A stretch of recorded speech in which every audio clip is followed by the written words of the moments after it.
Live from the campus of Penn State University, this is PSN News. It's Monday, April 21st. We have all you need to know about President Bendapudi's latest announcement regarding branch campus closures, as well as more on a new course offered to Penn State alumni. We also have the latest information on the death of Pope Francis, along with sports, entertainment, weather, and an interview. Stay tuned.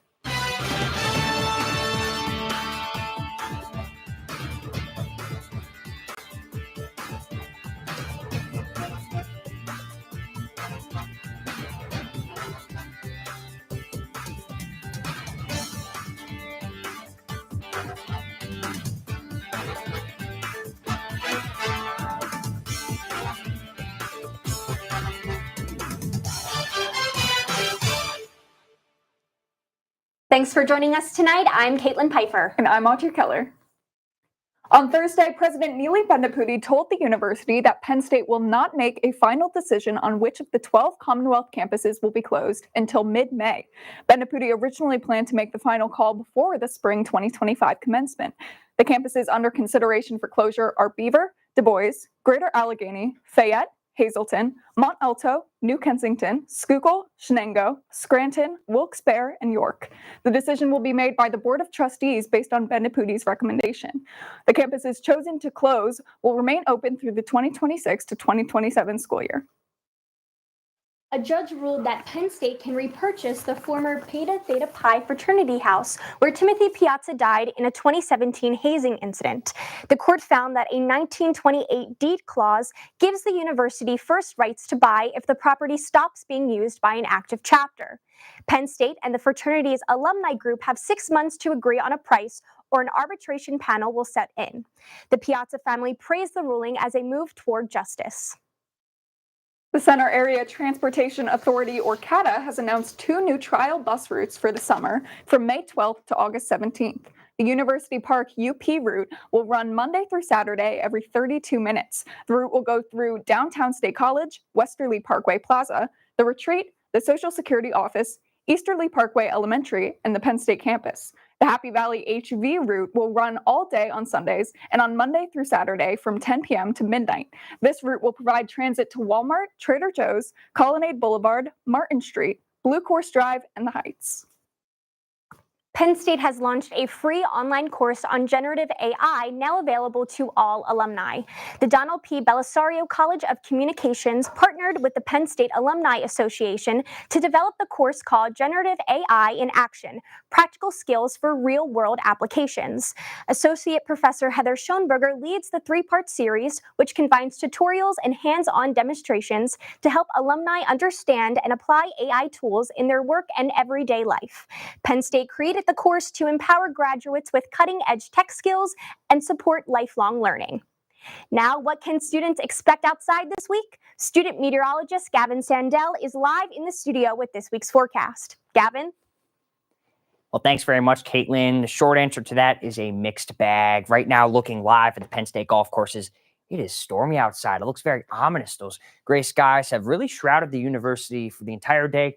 Right now, though, 66 degrees with that south wind coming out at 10 miles an hour. And it has been pretty stormy throughout the evening, and it's going to be a wet night tonight with rain and thunder expected, especially west of State College this evening. But I will say going into tomorrow, it is going to be a very favorable pattern, not only with nice conditions, but also temperatures above average. So it's going to be a very nice next couple of days. However, a lot of students are gearing up for the blue and white game this weekend. Unfortunately, I don't have very good news.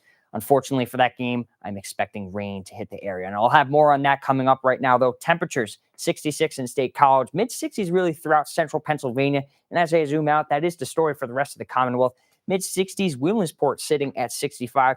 Bradford, Johnstown, both sitting at 64. Pittsburgh was sitting at 70 degrees. They were a little warmer as they went into the day, but rain has made that temperature go down just a tad. You could see the rain on the radar and satellite going through the day. Mainly scattered showers. State College, though, has been reporting rain over the last couple of hours, and that has moved southwest to northeast. And that's part of a little complex of storms from this low pressure system that you could see very defined, that comma-shaped. That is a usual low pressure system, what they look like. And right now, Penn State and the rest of State College is in what they call the warm sector. That's the period in between the warm front and the cold front where winds will be digging from the south and bring warm but also muggy conditions. And that's the reason for dew points that are pretty high, 50 right now in State College. You woke up here to dew points in the 30s and 40s. That signifies dry conditions. But as you go out of the office or any dinner plans, it will feel a little bit muggy today. But that won't be the case for tomorrow and the rest of the days after that, as it'll be a little bit drier. Look at your severe outlook for the night tonight. You could see marginal. That's level 1 out of 5 risk. And you could see the isolated risk for storms and any isolated winds as well, especially going into western Pennsylvania. But as quick as that thunderstorm complex moves in, it'll move out for tonight and into tomorrow. Tomorrow morning will look beautiful, and going into the rest of the day tomorrow, you shouldn't see too many clouds, and it'll be an otherwise perfect day to go out and do any plans. It's going to be a great day. Going into tomorrow night, though, winds will be coming out of the west, which should mean it should be pretty nice and dry as well. Wednesday also looks like a pretty nice day, and rinse and repeat for not only Thursday, but also Friday.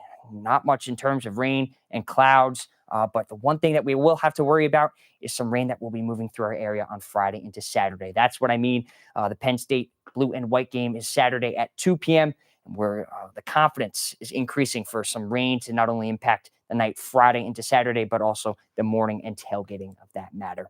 But we'll have to check on that in the next couple of days. But for tonight, 53, evening rain is the story, with thunderstorms possible, just a rumble of thunder in the isolated nature. 5 to 10 miles an hour winds coming out from the south will lead into a beautiful day tomorrow, just a touch above average, 68 degrees on a mainly sunny day. I expect lots of people on the Penn State campus to be going out and relaxing and doing whatever. And for the next 7 days, it will be a beautiful week ahead. Tuesday, Wednesday, and Thursday will ramp up the temperatures. It'll be very warm on Thursday, I think 10 to 15 degrees above average. It'll be nice to start the day on Friday with temperatures in the 70s, but that's when that rain threat will move through. Saturday, unfortunately, don't have a very good outlook for the blue and white game, but going into the rest of the weekend, into the week ahead, mid-60s should look pretty good to start the week, guys. Thanks, Gavin. Now, there are plenty of ways to get involved with the community and give back. Anna Knight is live in the studio with details on a YMCA program. Anna? Thanks, Kaitlyn. Last week, I had the opportunity to attend the event hosted by the YMCA Anti-Hunger Program at the Pastorilla Spiritual Center. Let's take a look. The Pastorilla Spiritual Center holds events all throughout the year that are free for anyone to attend. I'm here in the Pastorilla Spiritual Center for the YMCA Anti-Hunger Program. For this event, volunteers helped distribute food to families and individuals, but they ended up finishing in record timing. So now they're writing cards to incoming international students. This is a great way to meet new people and support a cause. I am the PR board member for Global Connections, which is a nonprofit in the community. We wanted to host this event to bring people together and also to hopefully draw in more members, but also raise awareness for the YMCA's anti-hunger program. We think it's really important to take global interaction to mean not just international students, faculty, and staff, and community members, but also investing in our local community. While we were here, we packed bags for people with food in it.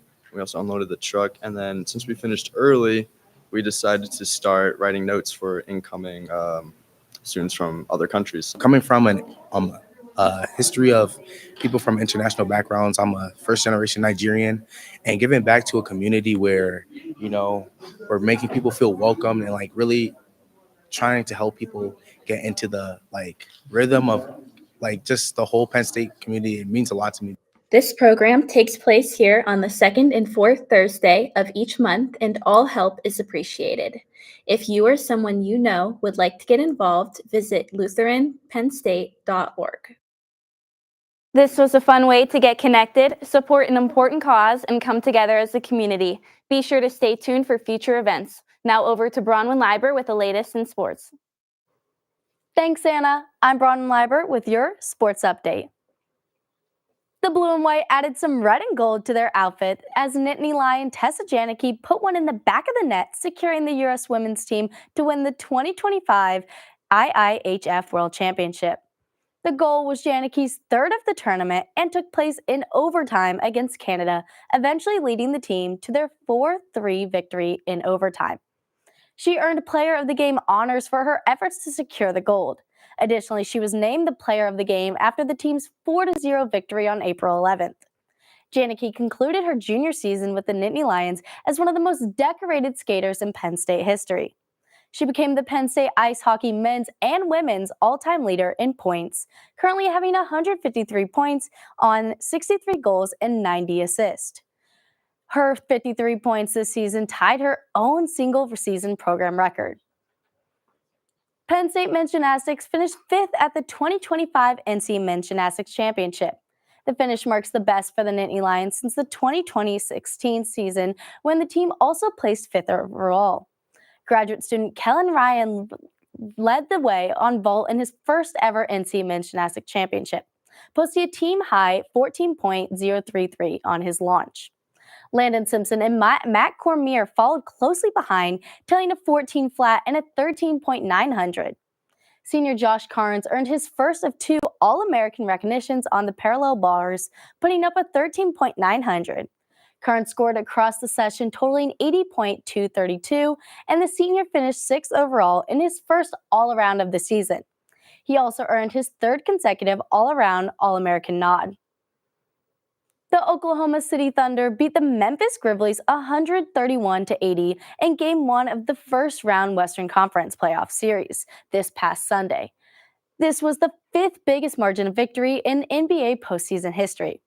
The 51 margin was just 7 points shy of the record, but did take fame as it was the largest Game 1 win in NBA playoff history.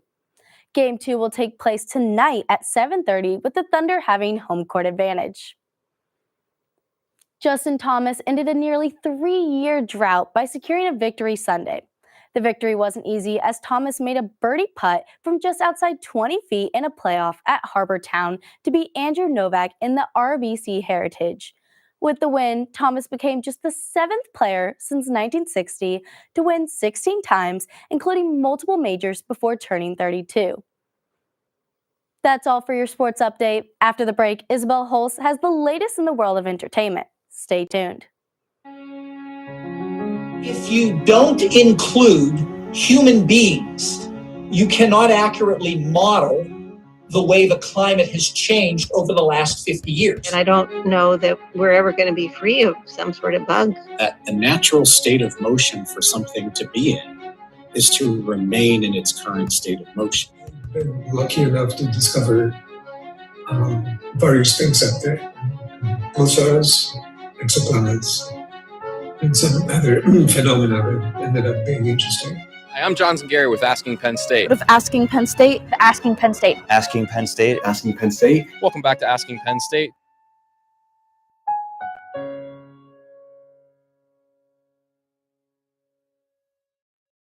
Welcome back to PSN News. I'm Isabel Hulse with your entertainment update. Earth Artisan and Outfitter will host the 5th annual Earth Day celebration on Saturday, April 26, from 12 to 4 p.m. in historic downtown Carlisle. The free, family-friendly event will feature environmental experts, eco-organizations, and educators offering activities to connect attendees with the planet. The celebration will include live games, music, and raffles. Marty Stuart, a country music star and winner of 5 Grammys, is back with his first new album in 5 years called Altitude. The album mixes country and movie-like sounds, taking listeners on a journey through dreamy country stories. You can see him perform live at the Freeman Auditorium on April 24th at 8 p.m. Tickets cost $66 in advance and $72 on the day of the show. Don't miss out. Ella Karofsky is live in the studio with more on an event held by the Bethune Society. Ella? Thanks, Isabel. Last week, I had the chance to attend a peanut butter donation drive at the Hub held by the Bethune Society. Let's check it out. Most people probably wouldn't know that peanut butter is the most requested food in food banks and donation centers. The W. Terrell Jones Peanut Butter Express was created to help donate some of the food to local food banks. We're here on this Friday morning at the Hub, where the Bethune Society is collecting peanut butter for the State College Food Bank. The group is a service-based, student-run organization and is looking to give back to the community with some peanut butter. The Bethune Society is a student organization and works to promote the W. Terrell Jones Peanut Butter Express in honor of the late Penn State community member. Jones was Vice Provost for Educational Equity here at Penn State and has inspired a great movement. Our org is a service org, so we try to do lots of drives and donations to help those in need. right now we're doing a peanut butter express, which is we collect peanut butter to donate to families in need of food and stuff.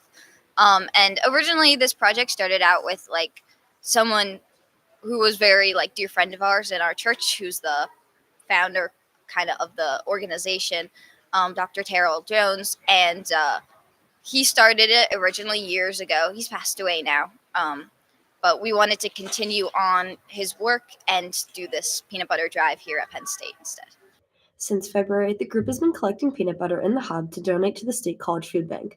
They also accept monetary donations, which they will use to purchase peanut butter. If you're interested in joining the group or want more information on future events like the peanut butter drive, you can check out their Instagram at Bethune Society. The Bethune Society's drive collected lots of peanut butter throughout the year, and they will continue to host more events that anyone can get involved in. Back to you, Isabel. Thanks, Ella. In national news, Ryan Gosling is going to star in a new Star Wars movie called Star Wars Starfighter, coming out in May 2027. The movie will be a new adventure taking place 5 years after the rise of Skywalker. It will have new characters and stories. Ryan Gosling, a big Star Wars fan, said he's excited to be part of the movie. The film will start being made this fall, and director Sean Levy promises it will have all the fun of Star Wars with a fresh original twist. Drake has expanded his federal defamation lawsuit against Universal Music Group over Kendrick Lamar's song, Not Like Us. Drake claimed it defamed him after it was featured during Lamar's Super Bowl halftime performance and at the Grammy Awards. Drake's lawyers argue the song increased streams and led to threats against him, while Universal Music Group calls the lawsuit frivolous and refuses to dismiss it.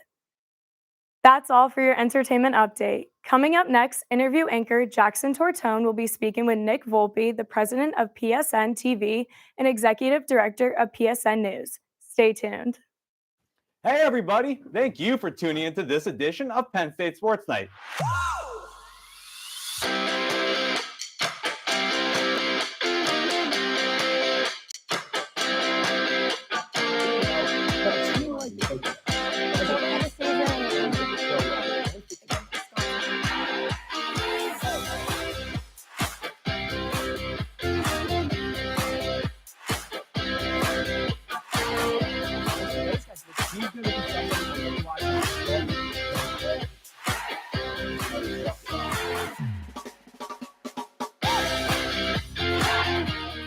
For all of us here at the Belisari Media Center, we are Penn State Sports Night. Live from the campus of Penn State University, this is PSN News. Penn State Network News is a student-produced, bi-weekly live news show featuring all student talent. From local and national news to sports, entertainment, weather, and live interviews, we have it all. We also feature student-made packages from across campus. Airing every Monday and Wednesday at 7 p.m.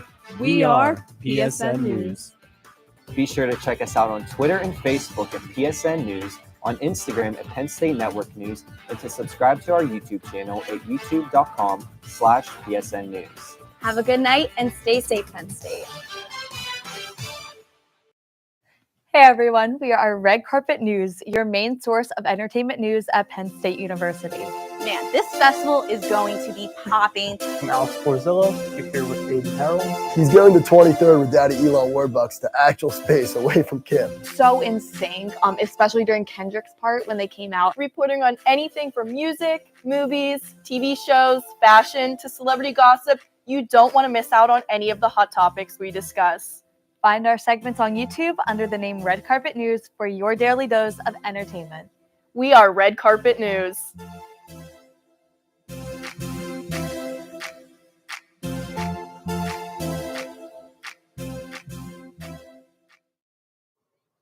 Welcome back to PSN News. I'm Jackson Tortone, and I'm joined tonight by Nick Volpe, the president of PSN TV.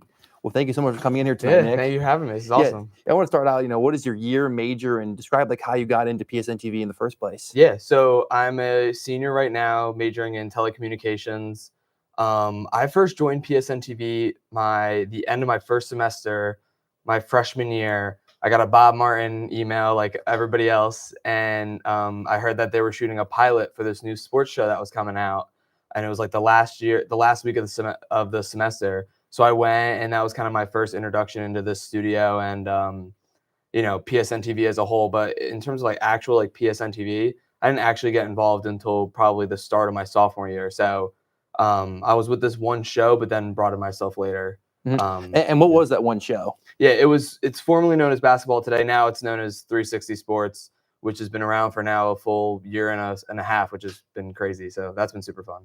Yes. And so what was your first time, being a member of the executive board for PSN TV before you became president? Yeah, so I first joined the executive board of PSN TV the beginning of my sophomore year as Thon chair. At the beginning of every year, PSN TV has what we call PSN TV Week, where basically all of the exec board and a lot of the producers come in and we teach the freshmen and new members, how to operate the cameras, how to operate the teleprompter and graphics, all the things in the control room, how to read a prompter and all things like that. So it was during that where I really got introduced to PSN TV exec, and I'm like, man, I really want to be a part of this group. So I applied as Thon chair, and then I think in late October, early November, I came in as Thon chair, and so I was running all of PSN TV's Thon pursuits, I guess. And so were there any other executive positions that you held besides Thon chair before you became president? No, it was just Thon chair. I had known that I definitely wanted to have more of a leadership role besides Thon chair, but I also had wanted to get more involved in Thon and have more of a leadership position in the club that I was in. So to me, it was a perfect match. And then once the opportunity for president came in, I took it, and now I'm here, which has been pretty wild. Going off that, describe the process of applying and how you became president from the former president. Yeah. So the former president, Tim Rogers, he graduated last year. I think he's with the Jets now, the New York Jets. So that's pretty awesome. He opened up applications, I think in February. And I applied, and it took a little bit to get the interview started, but then I interviewed just with him. And it was an intense interview. I remember really, that was probably the interview at that time that I had prepped for the most. I was extremely focused, and I wanted it really bad because I dedicated a lot of time into this club, and I felt that I really could add a lot of value to the network as a whole. And I spent a lot of time researching and, preparing for that interview. So it was with him. I thought it went well, and he must have too, you know what I mean? So 2 weeks later, he called me while I was in class. So I bolted out of class. It was Com 380. I'm sorry, Professor Feltman, but I bolted out, and he gave me the call. He said, "Hey, do you want to do this?" I'm like, absolutely. So the first 3 weeks, that was the end of my sophomore year, by the way. So the first 3 weeks of that was me just literally learning all the little things, how to do Org Central and reaching out to group meets, the events, how to log into the Instagram, all the little things that you really don't understand until you get into the position. I had those 3 weeks to learn with him. And that was really important. And so that's how I started. Well, we kind of stuck your tone to the next question. So describe some of your responsibilities as PSN TV president. Yeah, I'm one of the biggest things. It's hard to describe a role like that. The way you say it is you just you oversee the network and the executive board and the shows within it. That's super broad and really doesn't mean anything. What I do is I mainly just try to give everybody opportunities to do whatever they want within the bounds of the studio that we're in now. One of the biggest ones is either holding events or opting for new shows. Your election coverage that you did was a huge one. When you guys brought that up, I was so game, and I thought that would have been so innovative and creative. And I wanted to be able to give you guys an opportunity to do that. So that's kind of my main role. I do things like make sure new members get introduced into the group meets. And the one thing I do want to shout out is the executive board that I have with me. I'm not the boss of anybody. I don't get paid to do this work. I don't pay you guys to do this work. And I have an executive board with me. It's me and 6 other members. And we all are just one big unit, one big mind. And we want to make decisions as a whole that benefit the network. And even when I was Thon chair, that was the exact same dynamic. And, that's what I wanted to do. I wanted to continue that and be a group, helping everybody, not just me as the president or the leader helping everybody. That was a very thorough analysis. Yeah. So have there been any challenging moments in your presidency where, your character was challenged and maybe you grew as a person a little bit? Absolutely. Oh my God. When is it not? One thing that this role taught me, and I will appreciate this. Yeah, I didn't appreciate it at the time, but I appreciate it now, is just learning how to get thick skin. You know what I mean? There's a lot of people who have a lot of stuff to say about, the things you do or the way things are ran. They think they can do all that type of stuff. And that's all good criticism. And I take that and I really try to, reflect on it and see how I can benefit as many people as possible. But the ability to get a thick skin and to hear criticism and not let it personally affect you, but at the same time reflect on it and try to improve is just such a valuable lesson. And I've been, seeking guidance with Emily Clevenger and Gary Abdullah, and they're teaching me so much. And the one thing I do say, when people ask me a question like that is, how lucky am I and how lucky is everybody else in these positions to learn that now, so that going into our first job post-grad or whatever our next step is, we now have that lesson in our back pocket and can use that not only in an interview but in life in general. So it's been great. Well, another perfect lead in. So one final question. So what are your plans now that you're going to graduate, and like what's your post-college, post-president plans? Yeah. Well, I'm going to be passing on the mantle to Emma Goldkopf, the current vice president. So that'll happen in a week at PSN TV Awards. I'm so excited for that. She is absolutely incredible and deserves all that's coming for her. But for me, I'm still interviewing, still trying to find that first job. I have a couple interviews here and there lined up, but we'll see. You never know. But I'm excited, and I know that this role that I've gotten and I've been given has helped me so much, and I would not be in a position to get these jobs without that 100%. Well, Nick, thank you so much for coming in tonight. Absolutely, man. Now stick around, because coming up next, Audrey and Kaitlyn will have the latest news from across the nation. Ready, mics? 3, 2, fade in on 2, mic and cue. This is Nittany Talk.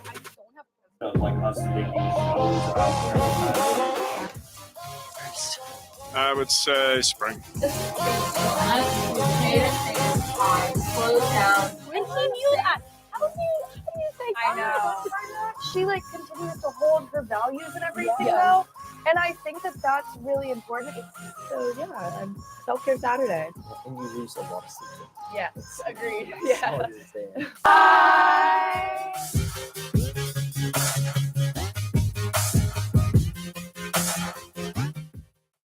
Hey everyone, welcome to Culture Central. My name is Jaden Stewart. What's good, everybody? My name is Eric Pichardo, and we are your hosts, creators, and executive producers of Culture Central.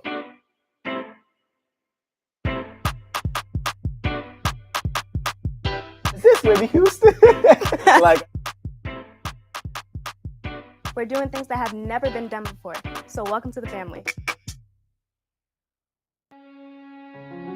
If you don't include human beings, you cannot accurately model the way the climate has changed over the last 50 years. And I don't know that we're ever going to be free of some sort of bug. The natural state of motion for something to be in is to remain in its current state of motion. I've been lucky enough to discover various things out there. Pulsars, exoplanets, and some other phenomena that ended up being interesting. Hi, I'm Johnson Gary with Asking Penn State. What is Asking Penn State? Asking Penn State. Asking Penn State. Asking Penn State. Welcome back to Asking Penn State.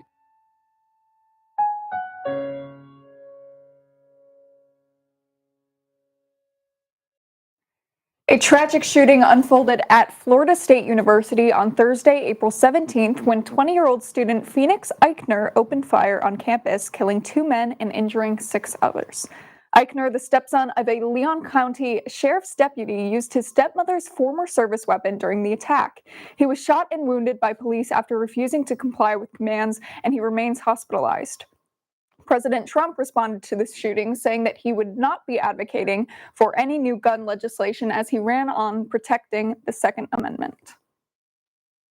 Federal prosecutors have indicted 26-year-old Luigi Mangione for the December 4th, 2024 murder of United Healthcare CEO Brian Thompson. Authorities describe the attack as a premeditated, cold-blooded assassination and are pursuing the death penalty, as directed by Attorney General Pam Bondi. Surveillance footage allegedly shows Mangione shooting Thompson with bullets inscribed with messages criticizing the insurance industry. Investigators report that Mangione, an Ivy League graduate from a wealthy Maryland family, possessed writings expressing hostility towards corporate America. He has pleaded not guilty to both state and federal charges, including murder as an act of terrorism. The case has sparked national debate over healthcare inequities and corporate accountability. A Los Angeles judge has postponed the resentencing hearing for Eric and Lyle Menendez to May 9th following legal disputes between prosecutors and defense attorneys. The brothers, convicted in 1996 for the 1989 murder of their parents, seek reduced sentences based on claims of long-term abuse. The delay centers on the admissibility of governor-ordered risk assessments and whether the district attorney should be removed from the case. The brothers have spent over 35 years in prison, during which they have engaged in rehabilitation efforts, including educational programs and inmate support initiatives.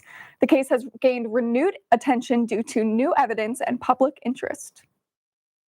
Pope Francis passed away earlier this morning at the age of 88. His death was announced by Cardinal Kevin Farrell, who will now oversee the church's administration until a new pope is elected. Francis died at his residence in Vatican City following a recent hospitalization for double pneumonia. During his 12-year papacy, Francis promoted social justice and took progressive stances that sparked both praise and criticism, especially on clergy abuse and women's roles in the church. The Vatican has begun preparations for his funeral and the conclave to elect his successor. That concludes our show tonight at PSN News. Be sure to check us out on Twitter and Facebook at PSN News, on Instagram at Penn State Network News, and to subscribe to our YouTube channel at youtube.com/PSN News. Have a good night and stay safe, Penn State.